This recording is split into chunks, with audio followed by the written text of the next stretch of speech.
하나님 말씀 마태복음 11장 말씀 보겠습니다. 11장 28절부터 봉독해 드리겠습니다. 마태복음 11장 11장 28절부터 30절까지 3절 말씀 봉독해 드리겠습니다. 찾으신 줄 알고 읽어드리겠습니다. 수고하고 무거운 짐진 자들아 다 내게로 오라. 내가 너희를 쉬게 하리라. 나는 마음이 온유하고 겸손하니 나의 멍에를 메고 내게 배우라. 그리하면 너희 마음이 쉼을 얻으리니 이는 내 멍에는 쉽고 내 짐은 가벼움이라 하시니라. 아멘. 창세기 47장 9절 말씀에 보면요, 이스라엘의 3대 족장 중에 아브라함, 이삭, 야곱 중에서 그 야곱이 인생 말년에 가나안 땅에 흉년이 들어서 먹을 양식이 없어가지고 애굽의 총리로 출세한 11번째 아들 요셉을 의지하고 곡창지대인 애굽으로 온 가족을 이끌고 이민을 가게 됩니다. 애굽에 가서 요셉의 주선으로 애굽 왕 바로의 궁궐을 찾아가서 상견례를 하는 장면이 거기 연출되고 있습니다. 그 상견례 자리에서 바로 왕이 야곱에게 물어봅니다. 바로가 야곱에게 묻되 네 나이가 얼마냐? 그렇게 물어보니까 야곱이 바로에게 대답하되 내 나그네 길의 세월이 130년입니다. 그런데 내 나이가 얼마 못 돼서 우리 조상의 나그네 길의 연조에 미치지 못하지만은 정말 나는 험악한 세월을 보내었습니다. 이렇게 대답을 합니다. 130살이 됐는데 험악하게 살았다는 겁니다. 그 130년 동안을.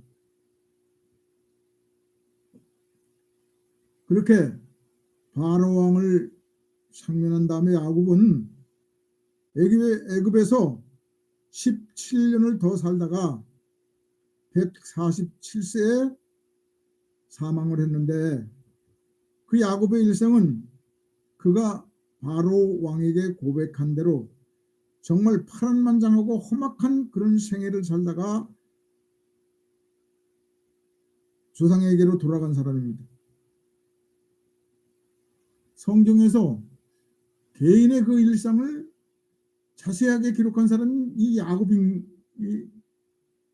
아주 자세하게 기록되어 있어요. 그 일생. 야곱은 쌍둥이 형 에서와 간발의 차이로 이 세상에 출생을 해가지고 장자의 명분 때문에 항상 그게 갈등이 있어가지고 팥죽 한 그릇에 장자의 명분을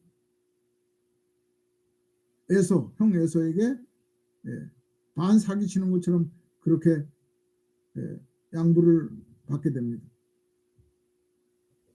그래서 이 야곱이라는 이름이 그 의미가 속이는 자라요. 속이는 자. 그 이름대로 그 야곱이 형과 아버지를 속여가지고 아버지에게 축복 기도를 받게 됩니다. 형 에서라고 그래가지고. 그 아버지는 에서를 좀 더 사랑한 것 같아요. 그래서 그 아버지가 이 야곱을 에서인 줄 알고 축복 기도를 해줘요. 그것을 알고 난 이 형 에서가 야곱에게 감정이 못 버텨가지고 해치려고 그러니까 그 어머니가 외삼촌 집으로 도피를 시킵니다. 바단 아람으로. 그래서 도망을 가게 되죠. 바단 아람으로 도망가서 그 외숙의 딸들과 결혼을 하기 위해서 20년간의 긴 세월을 모섬살이를 하게 됩니다. 그래서 부인이 4명이나 되죠, 나중에. 그 4명의 부인으로부터 12명의 아들과 딸 하나를 출산하게 됩니다. 그리고 그가 외삼촌의 목축을 도와주는 그런 모섬살이를 하고 있었는데 자기 몫으로 또 목축을 하는 것이 더 외삼촌의 사업보다 자기 사업이 더 확장이 되어가지고 축복을 받아가지고 목장이 크게 됐습니다. 목축업이 하나님의 축복으로 번성하게 되니까 경제적으로 성공자가 됩니다. 야곱은 장인이기도 하고 외숙의 목자였는데 자신의 목축 사업이 외숙의 목장보다 더 확장되자 재산관리상 외삼촌과 불화가 생깁니다. 이 불화의 조짐이 나타나게 되었을 때에 하나님께서 야곱에게 나타나셔서 너 이제 그만 고향으로 돌아가라 이렇게 명령을 하심으로 가나안 땅으로 출발을 하게 됩니다. 그러나 그 귀한 길은 형 에서의 감정이 남아 있어서 야곱이 생사를 가늠할 수가 없는 그런 위험이 도사리고 있었습니다. 그는 귀한 길에서 형 에서가 들어와서 약복강을 건너지 못하고 약복강 나루토에서 형의 보복이 두려워 밤을 새워가면서 하나님께 기도를 하다가 천사와 씨름을 해서 한두 뼈가 위글되는 부상을 입기도 했습니다. 그러나 하나님의 도우심으로 에서의 위기에서 벗어나게 되고 가나안에 정착해서 생활을 하다가 인생 말년에 기근이 들어서 먹을 것이 없어가지고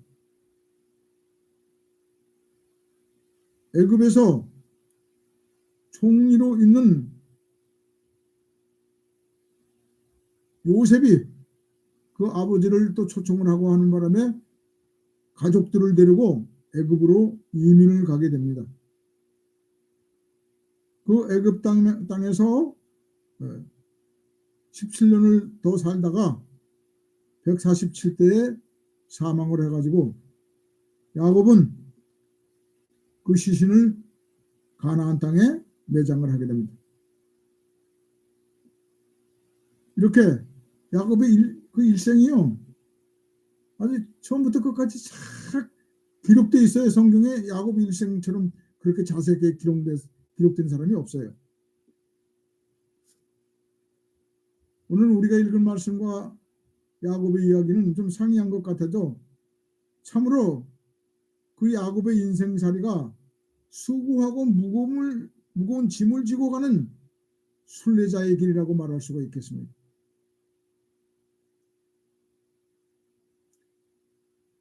이 야곱이 바로와 상견례 자리에서 고백한 것처럼 참으로 험악한 세월을 살다 간 사람입니다.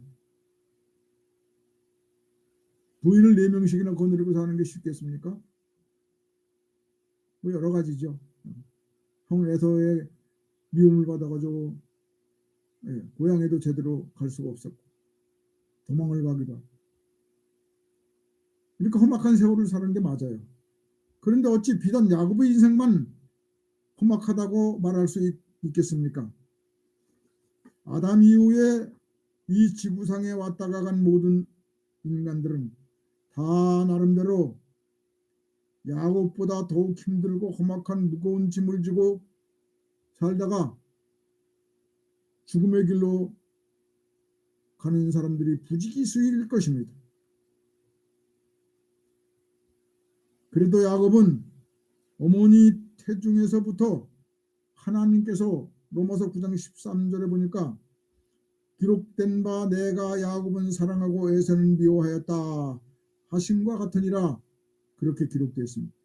어머니 뱃속에서 아무것도 잘한 것도 없는데 쌍둥이 형 에서는 하나님이 미워하고 이 야곱은 사랑했다 그 말입니다.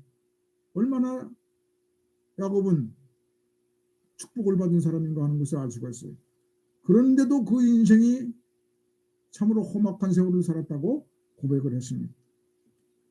이 지구상에 살아가는 인생들 중에서 걱정 근심 없이 수고로움이 없이 무거운 짐을 지지 않고 살아가는 사람이 있는 것 같아 보이기도 합니다. 그런데 알고 보면 실상 다 무거운 짐을 지고 살아가고 있습니다. 마태복음 19장 16절에서부터 22절에 보면은 한 부자 청년 관원이 예수님을 찾아옵니다. 그래서 예수님께 찾아와서 선한 선생님이여 내가 무슨 선한 일을 하여야 구원을 얻을 수 있겠습니까? 하고 물어봅니다. 그러자 주님은 그 부자 청년에게 네가 가진 재산을 다 팔아가지고 가난한 자들에게 나누어 주고 나를 따라오라 그렇게 말씀하시니까 그 청년이 재물이 많은 거로 슬픈 기색을 하고 돌아갔다고 기록되어 있습니다. 재물이 많고 사회적 지위를 가진 사람이라도 이와 같이 인생에는 만족함이 없습니다. 그래서 주님은 이것을 아시고 본문 11장 28절에서 수고하고 무거운 짐진 자들아 다 내게로 오라 이렇게 초청을 하십니다. 내가 너희를 편히 쉬게 하리라 이렇게 약속하십니다. 어떤 사람이든지 인원수에 상관없이 많든지 적든지 그 수고하는 것이 얼마나 힘들든지 무슨 짐을 지고 있든지 주님께로 오기만 오면은 해결해 주신다고 말씀하십니다. 주님은 우리 인간들의 짊어진 짐이 어떤 짐인지 다 알고 그런 말씀을 하십니다.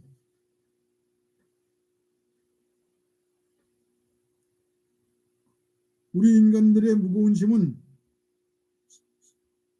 아담이 선악과 범죄 전에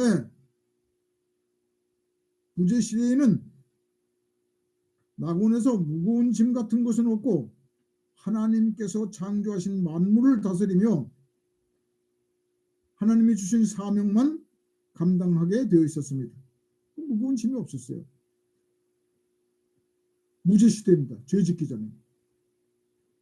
하나님이 맡겨주신 일은 수고스럽거나 힘든 것이 아니고 쉽고 평안을 주는 그런 일이었습니다.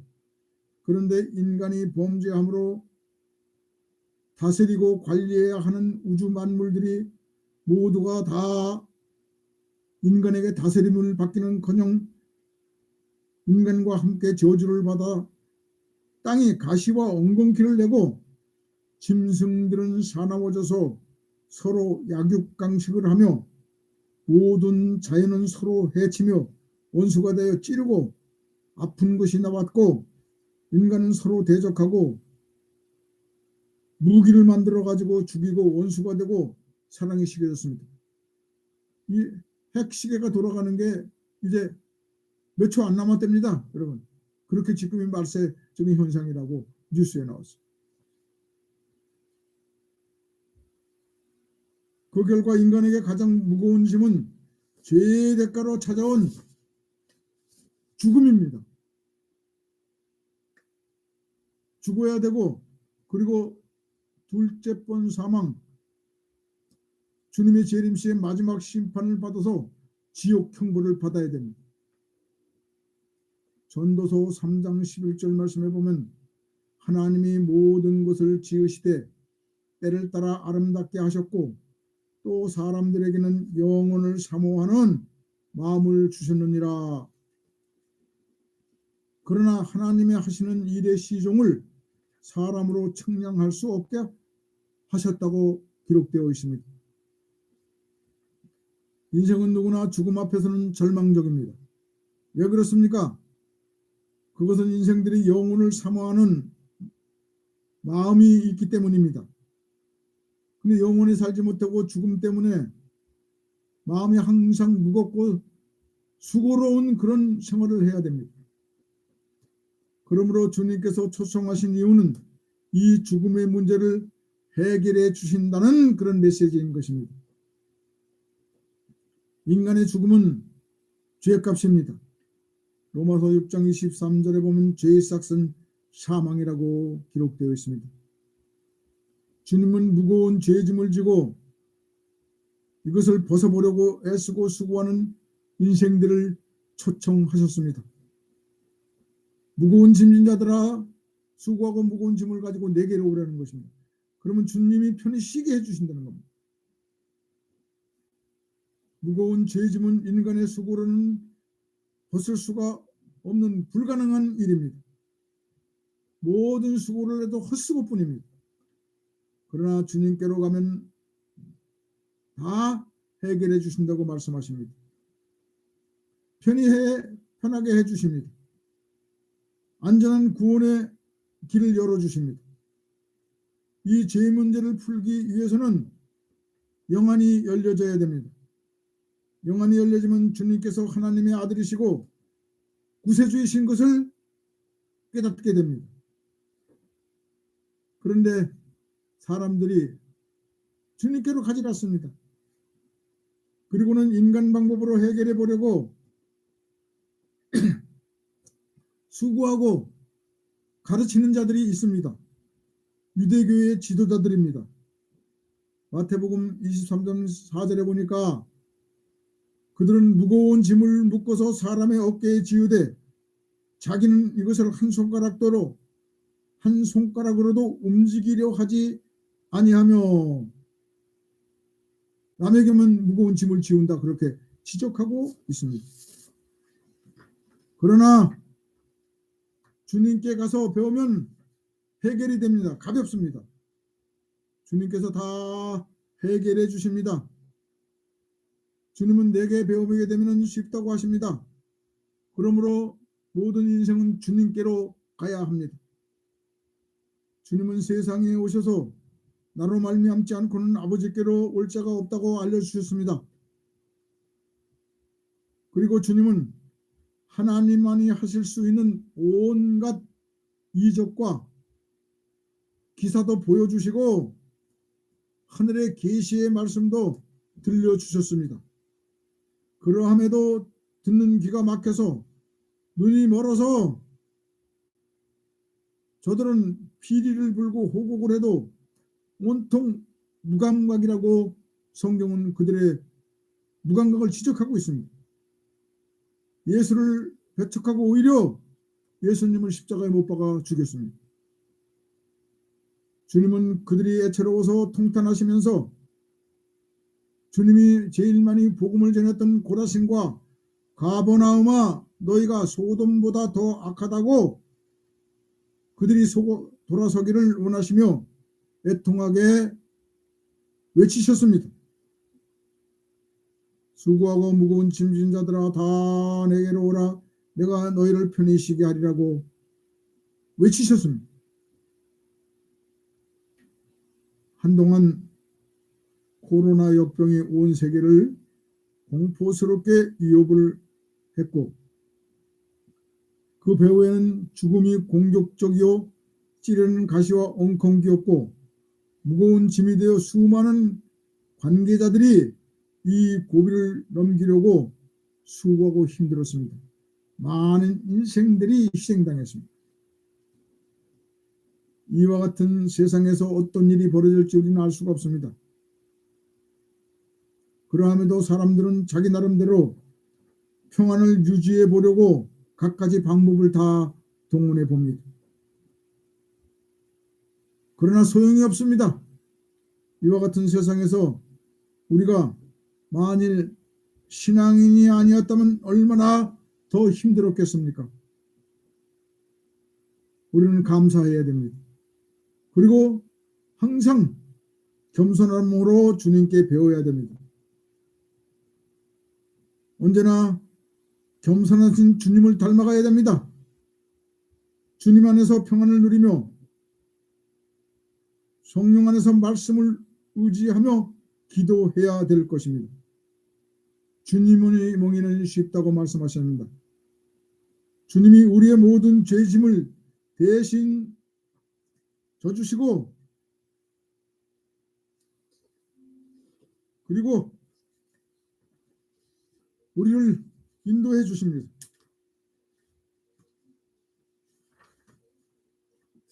주님의 은혜로 죄짐을 벗은 성도들은 매사에 평강과 주님이 주시는 위로가 넘쳐나고 마지막 영원 세계까지 인도해 주십니다. 이 세상에는 사람들을 오라고 초청하는 곳이 많이 있습니다. 밤거리에 나가보면 네온 사인이 울긋불긋 사람들을 부릅니다. 백화점, 상점, 음식점, 호텔, 병원, 은행 등 수없이 오라고 손짓을 합니다. 그런데 그토록 부르는 초청 뒤에는 돈 없이는 갈 수가 없다는 사실입니다.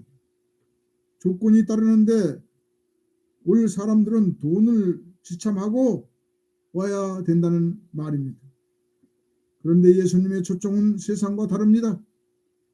예수님은 인간에게 구원자이시며 영생을 주시려고 부르십니다. 세상에는 무거운 짐을 지고 수고하다가 죽어가는 지옥 백성들이 가득합니다. 그들을 향하여 주님은 내게로 오라고 초청하십니다. 수많은 사람들이 예수님을 만나서 치유를 받고 고침도 받았습니다. 그러나 그들이 받은 은혜는 전부 거저 받았습니다. 은혜입니다. 선물입니다. 공짜입니다. 마지막 이사야 55장 1절을 읽고 마치겠습니다. 오라 너희 모든 목마른 자들아 물로 나오라. 돈 없는 자도 오라. 너희는 와서 사먹되 돈 없이 값없이 와서 포도주와 젖을 사라 말씀하십니다. 이 세상에는 영생을 주는 그런 양식을 파는 곳은 없습니다. 오직 영생을 주시는 분은 예수님 뿐이십니다. 그 주님께서 세상까지 주님께 오는 자들을 책임지고 함께 주신다고 말씀하십니다. 다 같이 기도하겠습니다. 하나님 아버지 감사합니다. 지망고 무지몽면 저희들을 만세전에 택정하여 하나님의 자녀들의 번뇌를 세워주시고 이 험난한 세상에서 불러주신 것을 감사드립니다. 불러주시고 저희들에게 귀한 사명 맡겨주셔서 이 세상에 하나님을 모르는 예수님이 부르는 소리를 알아듣지 못하는 모든 자들에게 우리를 통해서 예수님께서 부르시고 계신 것을 전달하라고 사명 주셨습니다. 이 사명 감당하는 귀한 종들이 다 될 수 있도록 은총나려 주시옵소서. 오늘도 참석한 사랑하는 귀한 백성들 하늘의 은혜와 능력으로 덧입혀 주셔서 마지막까지 하나님 영광을 위해 쓰임받는 축복의 자녀들이 되게 도와주시고 부름받은 종들로서의 마땅한 사명 감당하는 능력의 삶으로 인도하여 주옵소서.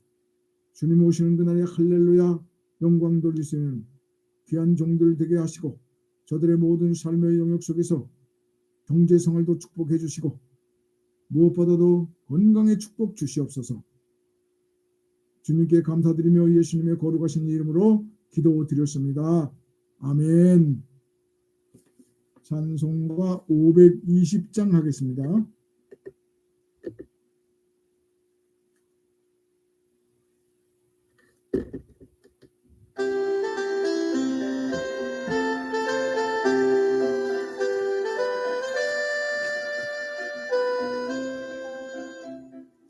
듣는 사람마다 복음 전하여 복스러운 소식 들어치세.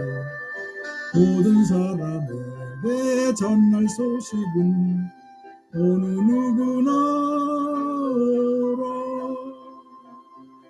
어느 누구나 죽게 나오라. 어서 와서 주의 말씀 들으라. 하늘 아버지가 일하시니 어느 누구나 오라. 오는 사람들은 지체 말고서 문 열었을 때에 들어오시오. 생명길은 오직 구주 예수님 어느 누구나 오라. 어느 누구나 주께 나오라. 어서 와서 주의 말씀 들으라. 하늘 아버지가 일하시니 어느 누구나 오라. 언약하신 대로 이룰 것이니 누구든지 언약 받을 수 있네. 받는 사람에게 생명이로다. 어느 누구나 오라. 어느 누구나 주께 나오라. 어서 와서 주의 말씀 들으라. 하늘 아버지가 일하시니 어느 누구나 오라.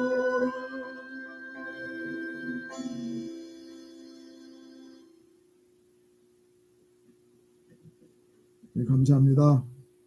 오늘도 참석해 주신 분들 정말 환영합니다. 이제 또 수요일날 8시에 다시 뵙기를 소원합니다. 다 같이 새봄이지만 아직도 일기가 환절기가 돼서 건강에 유념해야 됩니다. 건강하시길 다시 한번 주님의 이름으로 축복합니다. 축도로 예배를 마치도록 하겠습니다. 지금은 우리 구주 예수 그리스도의 은혜와 아버지 하나님의 만극하신 사랑하심과 성령님의 내주 인도 교통 역사하심이 오늘도 이 예배에 함께 참석하신 모든 주의 권속들 위해 그리고 주 예수 그리스도 안에서 함께 교회된 사랑하는 모든 성도들을 위해 그리고 이 나라와 이 민족 위해 지금부터 영원까지 함께 계시기를 간절히 축원드리옵나이다. 아멘.